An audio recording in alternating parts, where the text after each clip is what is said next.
All right, we have another question. Um, in the questions from Erickson Franco, is the left brain and right brain connecting? I'm thinking he means when we're hearing overtone singing in a way, in any way to synesthesia. Are you familiar with that word? I'm not so familiar with that word, synesthesia. Yes, I am, but it's not comparable. Okay. Synesthesia is so different in different brains. Some people smell something; they can smell Ah, sound, or other people can see colors, and but people see different colors to sounds. It's not something that you can learn. This is an association, and I think the connection of right and brain hemisphere with overtone singing is different. You have information about overtones, or it's very fascinating when I teach overtones to beginners.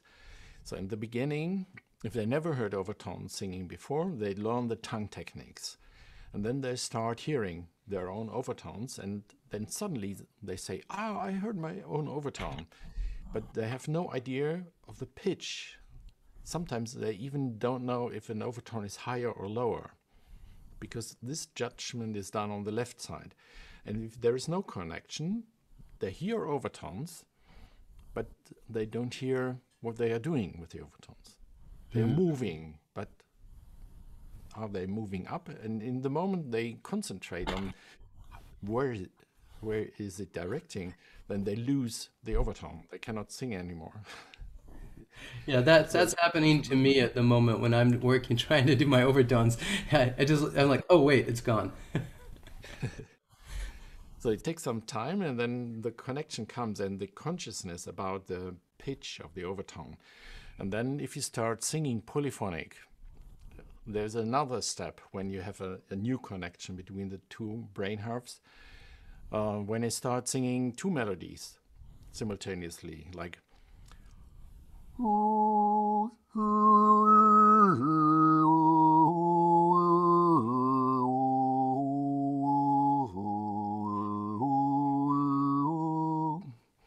then I have to control one melody with my vocal cords and the other melody with the form of my vocal tract. But both pitches are controlled on the left side, and the detection of the overtones happens on the right side. So this is confusing again when people learn it. It's very Yeah, interesting to see the steps they have to follow to give the brain the right information. that is very fascinating. I'm just going to interject a question there. But do you find that you've worked with a lot of people on this?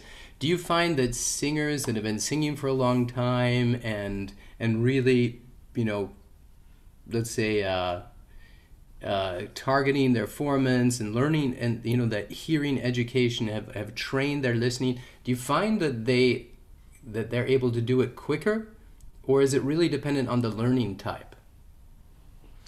Um, no, it's people who have already access um, to the muscles in their throat, who have already trained to make the fine tuning of muscle movement, they learn quicker usually. But um, the quickest learners are those who already hear overtones. So if a singer already plays didgeridoo, for example, Hmm. then they are really quick in learning overtone singing. So it has more to do with the hearing than with the skills. Fascinating. Fascinating. I think I'm imagining that actually training the listening, it's always great for singers of any type. It's an important part of learning how to sing is training the way you hear. And I imagine that developing the hearing of the overtones would be a great advantage for all singers. Yes, I think so.